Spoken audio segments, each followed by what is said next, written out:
And to follow up a bit on what Peter has been saying, there has been a lot of research that has been done into creating this farm book. So what you see is really maybe something that is very simple, because we try to keep it as simple as possible.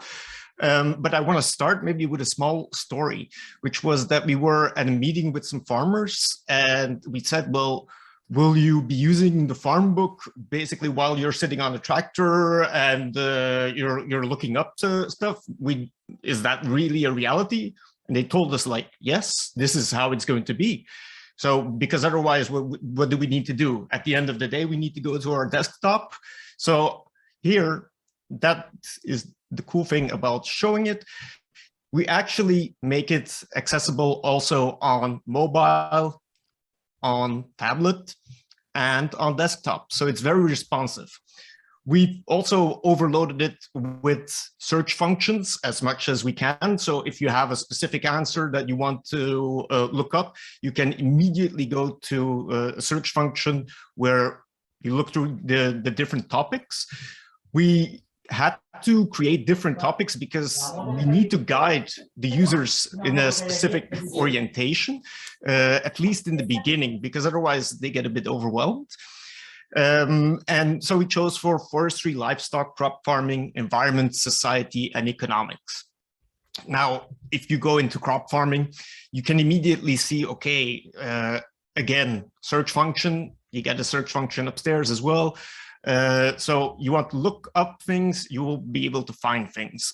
You will immediately be able to see like how many results there are of the kind of content that we have in there, because users said like, well, we want to be able to really get to the data as fast as possible. Either if we don't know exactly what it is that we are going for, but we want to know what's going on in a field, then we just want to be able to go into a section where we can look that up. So here, for instance, for crop farming, they will be able to simply go into a section about crop farming, and they will be able to see what is going on. They will be able to sort on relevancy. They will be able to sort on recency, alphabetically, etc. If they say like, well, okay, this is very interesting, they will be able to go in and start looking at it. If they say, well, you know, this is very interesting, but I'm not so good in English, I will basically go into French. And then, voila, you see that actually you have the automatic translations. So that is actually quite interesting. And maybe you've noticed it or not, but I haven't logged in. So all of this is actually accessible without having to log in. And the other thing that was actually quite important was we had to create this mix between Facebook, Reddit, and Wikipedia. And it was a bit like, how do we do that? So we didn't want people to just start discussing all over the place. We wanted them to discuss on a specific knowledge object, on research that had been done. So we created actually the opportunity to start discussing. And so you can read, for instance, a specific knowledge object, and you can leave a comment, and you can even translate the comment to if it's not something that you understand. So that's actually quite handy.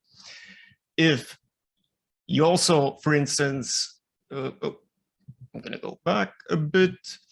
If there's no answer to your question, there is a community where we can actually start discussing a lot of these things, and we will start seeing like, okay, what are potential answers to questions that haven't been answered in with the content that is on there.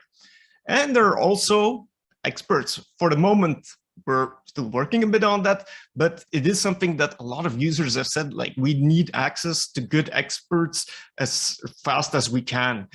And from the feedback that we have gotten, the fact that we provide content, that we provide access to a community, and that we provide access to experts is really something that a lot of users appreciate. And maybe finally, if I say EUREKA, then we have a very nice podcast that you can consult through the search function. So it's always going to be very handy to see all of the content that is available. So yeah, that is a very, very quick introduction into the farm book.